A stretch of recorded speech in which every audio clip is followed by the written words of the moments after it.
안녕하세요. 김종갑의 경제부동산입니다. 구독, 좋아요 부탁드립니다. 오늘 12시 엄청난 시한폭탄이 터졌습니다. 금융위기보다 더 무서운 공포가 몰아치고 있습니다. 지금부터 내년까지 가장 힘든 상황이 이어질 텐데 그나마 경제 침체로 마무리 지으면 좋지만 주요 국가에서 경제 위기가 터질 가능성이 높다는 분석입니다. 미국을 비롯하여 중국, 영국 등에서 연쇄적 경제 위기 가능성도 상당히 높습니다. 바로 이것을 염두하고 미래 계획을 짜야 합니다. 유료 상담은 010-3999-8808 주말에도 제가 직접 아파트 매수와 매도 타이밍을 추천해 드립니다. 전화 주십시오. 오늘 12시에 시한폭탄 터졌다. 금융위기보다 무서운 공포. 지금 심리는 얼어붙었고 해외 집값 계속 추락하고 있고 공급 넘쳐나고 무엇보다도 금리 인상 꽝. 정말 엄청난 집값 하락 요인들이 막 쏟아지고 있네요. 하지만 일각에서는 무슨 얘기를 하느냐. 지금 내년이면 반등할 수도 있다라고 하는 전문가들도 있어요. 자, 대세 하락 진입이냐, 내년 반등이냐. 여기 지금 벌써 뉴스에도 나오네요. 대세 하락 진입, 일시적으로는 빠지는 중이다. 어느 게 맞는 것 같아요, 여러분들? 이건 볼 것도 없습니다. 이겁니다. 대세 하락이에요. 물론 이게 몇 년이 빠지느냐가 문제예요. 내년에 과연 반등을 할까요? 가능성은 저는 낮게 봅니다. 자, 일단 대세 하락, 2023년 금리 인상, 세계 집값 하락 이미 전환됐고요.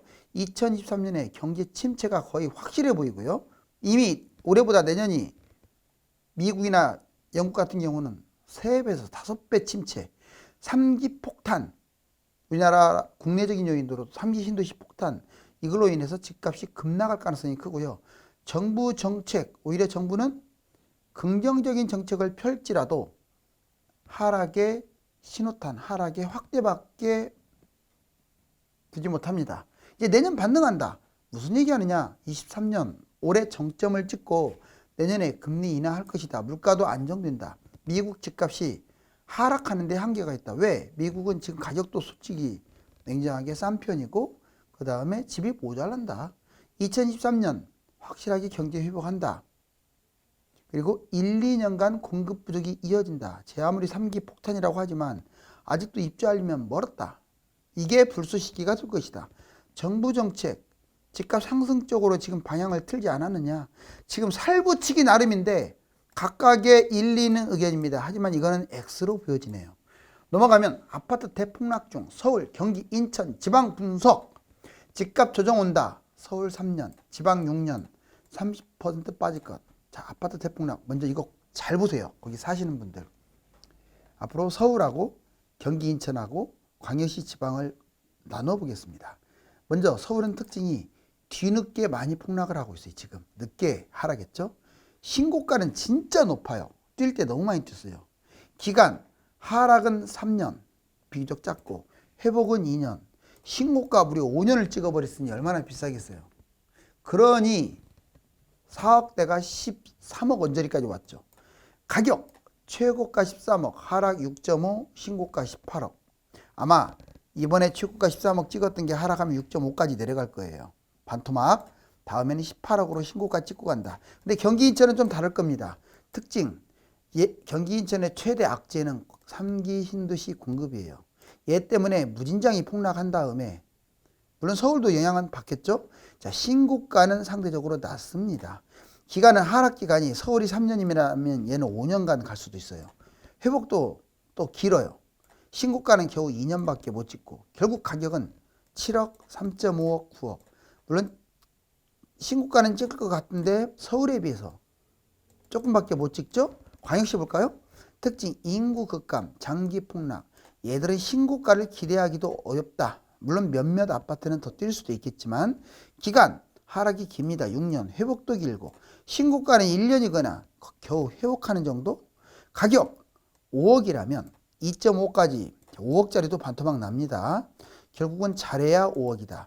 무슨 말씀을 드리려고 하냐면 인구가 감소되고 물량이 넘쳐나고 그러면 제일 안전한 곳은 땅이 좁은 서울이고 그 다음에 서울을 가까이로 하는 경기도고 그 다음에 경기도 외곽이고 제일 안 좋은 곳들은 지방이다 이런 말이에요. 자, 이제 서울과 지방 경기 하락기 회복기 이거 아예 빅데이터 분석 자료를 보여드릴게요. 여기 보시면 2009년부터 2014년까지 서울이 약 하락 4년에서 5년 떨어졌습니다. 그리고 저점 회복하는데 회복은 2년 정도 걸렸죠? 근데 여기 보세요. 자, 16년부터 20년까지 따지면 4년이지만 22년까지 따지면 6년이에요. 거의 4년에서 6년. 어떻습니까? 자, 떨어지는 거, 회복하는 거, 신고가 되게 길게 가죠. 결국 하락기, 회복기는 짧고 작고 상승기는 길고 커요. 자, 근데 여기 지방이나 경기도를 보세요. 자, 하락 기간은 2007년부터 2015년 더 길어요. 훨씬 깁니다. 이거보다. 그리고 회복도 되게 한참 있다 회복이에요. 보세요. 거의 19년까지 올라가지도 않으니까 이렇게. 그래서 15년간 움직이지도 않은 거예요. 고점 대비 고점을 따지면. 자, 급상승 겨우 2년 했네요. 이게 바로 경기도하고 지방. 하락기 회복기는 길고 커요. 근데 오히려 반대로 길어야 할 상승기는 짧고 작아요. 꼭 기억하세요. 이제 오늘 12시 시한폭탄, 금융위기보다 무서운 공포, 세계 경제를 파탄으로 잃은 국가들, 물론 강대국들이죠. 자, 영국, 중국, 미국, 튀르키예, 터키, 그들의 헛발질이 세계 경제를 구렁텅이로 빠뜨린다. 이들의 헛발질뿐만 아니라 이들 스스로도 터질 수가 있어요. 경제위기가. 그러면 연쇄적으로 바로 이게 엄청날 겁니다. 보세요. 중국 코로나 봉쇄 패착. 본인들이 코로나를 발생시키고 봉쇄해가지고 완전 스스로 패착을 뒀어요. 지금 중국 나중에 어떻게 될지도 몰라요. 빅테크를 통제해가지고 중국과 관련된 산업들을 완전 막아버리고 부동산 부도 났는데 이거 지금 부양책 써가지고 땜질로 막고 있고 어떤 통계 자료를 발표하는데 중국은 공산주의 국가의 이 비열함이 있기 때문에 믿을 수가 없어요. 믿을 수가. 누가 그러더라고요. 일본은 100년 원수, 중국은 1000년의 원수. 둘 다 원수인데 자, 좀 이웃 국가들이 좀 좋았으면 좋겠어요. 러시아, 우크라이나 침공, 물가 폭동, 주범 국가. 자, 그러니까 우리 우크라이나 전쟁 일으키면서 이것 때문에 물가가 급등한 거죠. 자, 물가 폭등의 주범이죠. 세계 경제 위기의 근본이 될 거예요, 아마. 공산주의의 비열함. 국민이야 뭐 그래도 이해되지만 특히 지도자가 문제죠. 바로 이 공산주의가 문제가 되는 거죠.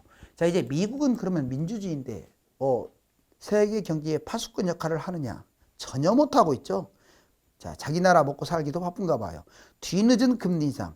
가장 이러한 사태가 터진 게 늦게 금리 인상을 때린 거야. 좀 진작 좀 할 것이지. 저도 이거 여러 번 지적했잖아요. 뒤늦게 하다 보니까 지금 후유증이 큰 거예요. 후행지표 정책 수립. 미리 선행지표로 정책을 만들어야 하는데 바이든이 좀 능력이 많이 부족해 보여요. 과도한 통화 완화. 그리고 경제보다 물가 우선. 왜? 물가가 급등하면 무슨 일이 벌어질지를 모르잖아요. 미국도 경제 위기가 터질 수 있는 확률이 높습니다. 유럽.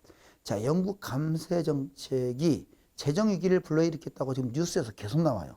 독일 러우 사태에 소극적이고 또 본인 나라도 지금 아주 심각합니다. 튀르키예, 터키 금리 인하해가지고 완전 나라가 후진국 수준으로 지금 전락할 위기에 놓여 있어요. 유로 공조, 서로들 공조를 해야 하는데 유로 국가들이 공조를 안 하고 있어요. 너 따로 나 따로. 영국은 아예 유로에서 탈피할 생각을 하고 있고 프랑스가 이끌어야 하는데 극우파가 자기 나라밖에 모르고 그러니까 지금 세계 이 상황을 면밀하게 보셔야 돼요. 여러분들이. 부정적으로 보는 시각보다 객관적으로.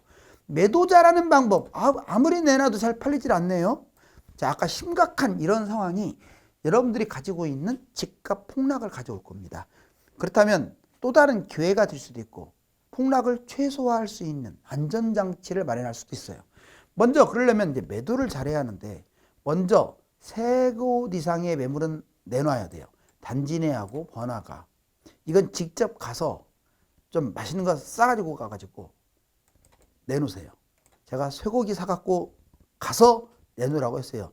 부동산 사장님들을 황제로 모시지 않는 한은 여러분들 집은 안 팔립니다. 옛날에는 100명이 왔다면 지금은 1명도 안 와요. 계속 폭락만 합니다. 이게 그냥 거래가 안 되면 좋은데 떨어지면서 거래가 안 되니까 문제인 거예요. 지금은 바닥도 멀었어. 이렇게 하세요. 중개소 최고 대우하라고 제가 하죠. 수급이. 그러니까 뭐 복비를 많이 주면 걸리니까 수급이 쪼르고 3배, 선물, 최고급. 전화로 띡띡띡 하고 말투 띡띡띡 하지 마시고 어차피 서로 윈윈 하세요. 자주 찾아갖고 교감하세요. 자주 찾아가야 여러분들 걸 먼저 팔 거 아닙니까? 유대 강화, 친밀감을 갖고 그 다음에 현실 가격으로 판단. 여러분들 매물 보면은요. 여기서부터 제일 낮은 것까지 있어요. 제가 말씀드리는데 제일 낮은 것 빼고는 다 허위 매물이에요. 팔리지도 않는다고요. 거들떠보지도 않아요. 이미 이거 밑으로 떨어졌어요. 제일 낮은 매물하고 경쟁일 거예요. 여러분들이 내놓으면. 그럼 층동향 보면서 얘보다 경쟁력 있게 싸게 내놓으세요. 꼭 기억하세요. 아무리 이걸 잘해봤자 매물 가격이 높으면 사려고 하는 사람들이 안 삽니다. 그렇다고 터무니없이 싸게 내놓으면 싸게 내놓는다고 해서 팔리는 것도 아니니까 나온 매물에서 싸게 내놔라. 자, 좋은 환경 조성, 직접 거주를 하거나 또는 세입자가 끝나면 그대로 빈집으로 놔놓거나 대출 그대로 끌고 가거나 리모델링을 하는 것도 좋아요. 깔끔하게 보이기 위해서. 끝까지 매도해야 합니다. 만약 2년 빠진다 그러면 2년 빠질 때까지 계속 매도를 해야지. 왜냐? 어차피 바닥에서는 갈아타기 아닙니까? 바닥에서도 제가 갈아타기 하라고 하는데 지금은 겨우 가슴이나 이 정도 언저리에서 지금 빠지고 있는데 당연히 던져야죠. 금매로라도. 6번째, 자, 경기도 인천 지방아파트 10년간 안 올랐다. 제가 자꾸 서울만 저거 한다고 그러는데 실제로 과거 데이터가 그렇고 앞으로 미래 데이터도 그럴 거예요. 경기도 인천 지방아파트 시세는 좀 끔찍합니다. 특히 외곽일수록 더 그래요. 2007년에 2.5배를 올랐어요. 최고가가 4억이었던 게 무려 10억까지 올라갔죠. 자, 2008년, 2019년. 그런데 이 12년간은 아예 제자리 걸음이에요. 물론 이때 안 뛴 것들은 그냥 안 뛰어서 제자리 걸음. 많이 뛴 것은 폭락한 다음에 제자리 걸음. 2020년부터 21년 무려 2년 동안에 폭등을 했어요. 10년간 뛰지도 않았던 게 2년만 뛰었어요. 그만큼 집이 남아돌고 안 좋다는 거예요. 그럼 여러분들은 뭐라고 해석할래요? 2010년부터 19년까지 집값이 안 뛰었어. 심각한 거 아니나요? 그걸 지금 다들 까먹고 있더라고요. 2년 동안 그냥 3배, 2배 뛰니까 정신없어가지고 그것만 생각해. 여기 뭐 들어온다. 여기는 최고 지역이다. 천만의 만만의 말씀. 여러분들이 살고 있는 경기도하고 인천 또는 지방은 3기 신도시의 꼬랑지만 또 못해요. 제가 분명히 말씀드렸어요. 자, 여기 보시면 15년 전 최고가보다 20% 이내 겨우 올라가 봤자 20% 이내. 다만 소형들이 예전에는 쌌으니까 소형들은 많이 뛰었을 거예요. 80%가 지금 이렇다고요. 10년간 안 뛰었다고요. 많이 뛴 아파트는 그나마 2기 신도시 새 것들은 분양했으니까 많이 뛰었고 그 다음에 위성도시도 분양한 아파트들은 많이 올랐어요. 세계경제 위험때 이게 또 반복됩니다. 이제는 선택이 아주 중요해요. 다 뛰는 게 아니라 뛸 놈만 뛰어요. 분양을 하거나 좋은데 분양을 하거나 아니면 입지가 좋은 거. 여기 보세요. 일산 지었던 문총마을 이렇게 올랐다가 이거 지금 11억이에요. 지금 이 박스 잘 보세요. 이게 몇 년도냐면 2007년이야. 쭉 내려와가지고 2013년에 바닥을 찍고 오히려 여기는 2016년에 바닥을 찍었어요. 이게 올라간 것 같지만 여기서 보세요. 박스. 이 본전치기 하는데 2020년에 본전치기를 했어요. 문촌마을은요. 일산에서도 부자 동네예요. 어떻습니까? 그리고 여기 꼭지 찍은 거 보세요. 2022년. 끼케아에게 얘보다 1억 높은 12억대야. 어떻게 15년간 1억이 더 올랐어. 얘만 그런 것 같아요? 다른 것도 보세요. 물론 분당이나 몇 곳은 신고가를 좀 많이 찍었어요. 그렇지만 서울에 반도 못 미칩니다. 진짜 심각하죠. 그리고 11억이 지금 4억으로 떨어져 여기 써있네. 4억 8천이라고. 60% 이상 빠졌네요.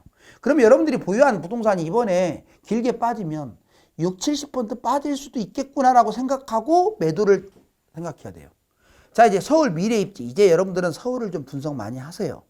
제 방송을 보는 사람들은 좀 돈을 많이 벌기를 바라는 마음으로 저는 객관적으로 전달해 드리는 거예요. 여기 보시면 서울에 25개 구가 있어요. 이게 한강라인에 이 구들이 부자 동네 구고 여기서도 이 빨간 네모박스를 한 곳이 핵심이고 그 다음에 여기는 외곽입니다. 외곽. 서울은 강남권, 한강권, 도심권, 외곽권으로 구면 돼요. A급은 강남권입니다. B급은 한강권이에요. C급은 도심권이고요. D급이 외곽입니다.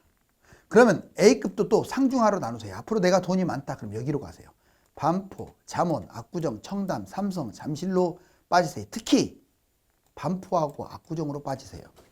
나머지는 그냥 뭐 잠실 같은 경우는 송파구라서 별 상으로는 집어넣어줬지만 한마디로 한강 라인. 그 다음에 중은 방배, 도곡, 개포, 대치, 수서, 일원. 여러분들 개포, 대치, 도곡이 상당히 뛰어난 곳이긴 하지만 이제 밀릴 거예요. 한강 라인보다. 왜? 여기 보세요. 한강 라인 애들하고 마주보는 곳이 용산, 성동, 광진구인데 얘들은 시너지를 가져와요. 전철역도 한정거장이에요. 그래서 이 남쪽, 강남 서초의 남쪽보다 한강 라인이 대단한 건 거예요. 하 볼까요? 외곽. 양재, 내곡, 우면, 세곡, 송파. 설령 하라고 할지라도 얘들은 A급은 한강 라인보다 나중에 더 좋아질 수도 있어요. 왜? 강남구 서초구라는 이유 하나만으로. 자, 두 번째 좋은 것은 한강권인데 마포, 용산, 성동, 광진, 강서, 양천, 영등포, 동작, 강남 3구에 강동까지. 도심권은 여기 도심 이렇게. 자, 중구, 종로구, 서대문, 동대문, 용산, 성동. 이게 세 번째죠. 그 다음 외곽권은 금천, 관악, 구로, 노원, 도봉, 강북, 성북, 은평, 중랑. 그리고 이곳 중에서도 이게 더해지면 플러스가 돼요. 재건축이나 뉴타운이나 재개발이나 리모델링을 하거나 정비구역이거나 GTX가 들어가거나 SRT 분양을 하거나 이런 것들은 플러스라고요. 꼭 기억을 하세요. 그러면 D급 외곽권은 후졌겠네요. 후진 게 뭐 후져요. 이제 서울은 무조건 들어가야 할 곳이에요. 여기 외곽권이 경기도 최고 좋은 곳보다 좋다 잊지 마세요. 1, 2기 신도시를 압도하는 게 이 D급인 외곽권이다. 잊지 마시라고요. 자, 국가 경제가 위태롭습니다.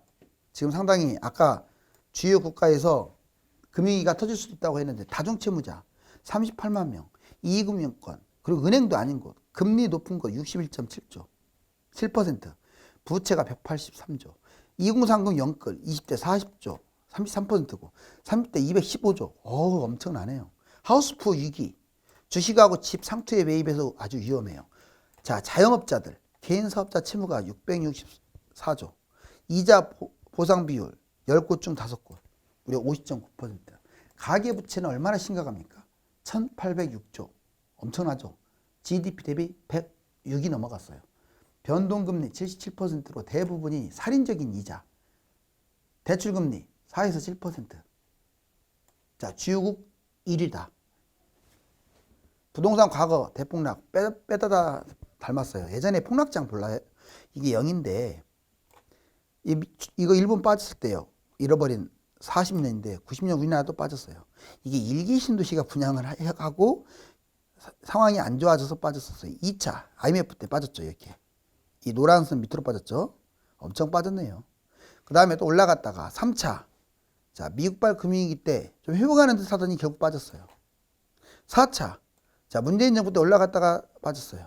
지금 조금밖에 안 올라간 것으로 표시되는데 이거 조작이에요. 제가 보기엔 이렇게 떴어요. 조작이라고 제가 말을 했어요. 여러분들이 생각 한번 물어볼게요. 과연 노무현 정부 때보다 문재인 정부 때가 덜 뛰었나요? 집값이? 자, 폭락장, 금액대별 갭투자 실제 수익률 사례. 폭락장 금액대별 갭투자 실제 사례. 여러분들 1억 갭투자, 3억 갭투자, 6억 갭투자, 10억 갭투자. 여러분 보면은 폭락장에는 어떤 투자를 하든 5천만 원이나 1억도 큰 돈이에요. 지금 돈이 1억밖에 없다고 기죽지 마세요. 여기 보시면 자, 6억 아파트가 3억으로 떨어졌어. 서울에서. 실제로 떨어질 것 같아요. 앞으로. 자, 이미 지금 4억대로 떨어졌으니까 3억 아파트가 1억이면 잡아요. 갭투자로. 그러면 3억은 결국 9억으로 갑니다. 결국 순수익이 1억 갖고 6억을 버네요. 실거주도 폐지. 수도권에 소형 아파트를 잡으면 돼요. 서울이면 더 좋고. 3억 갭투자 15억 아파트가 8억으로 떨어지면 8억 아파트는 3, 4억으로 갭투자 가능해요. 8억 아파트는 결국 22억으로 가요.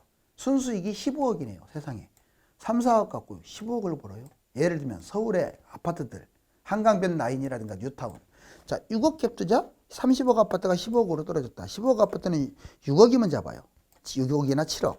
자, 15억 아파트는 결국은 45억. 순수익이 30억이나 되네. 강남의 아파트 다 잡습니다. 6억에서 10억이면 다 잡아요. 강남 30평대. 15억 빚투자 자, 60억짜리가 빌딩이 30억이나 40억으로 떨어지면 30억 빌딩을 15억 빚 투자로 잡으세요. 갭이 아니에요. 이때는 빚이에요. 월세 받은 걸로 빚 탕감하면 돼요. 30억 빌딩 결국은 90억으로 뛰어요. 순수익은 60억. 꼬마 빌딩. 그래서 집수로도 포함 안 되니까 연예인들이 이 짓을 하는 거예요. 이 짓을. 막차. 자, 막차 타가지고 지금 사람들 어떻게 됐어요? 난리 났죠. 2030들이 막차 탔는데 지금은 막차도 아니고 떨어지고 있는 중이에요. 자, 1, 2년간은 매일 우울한 경제 소식과 주식 및 부동산 등 자산 폭락의 헤드라인 뉴스를 장식할 것입니다. 가만히 현금을 보유하고 있는 것이 최고의 투자입니다. 감사합니다.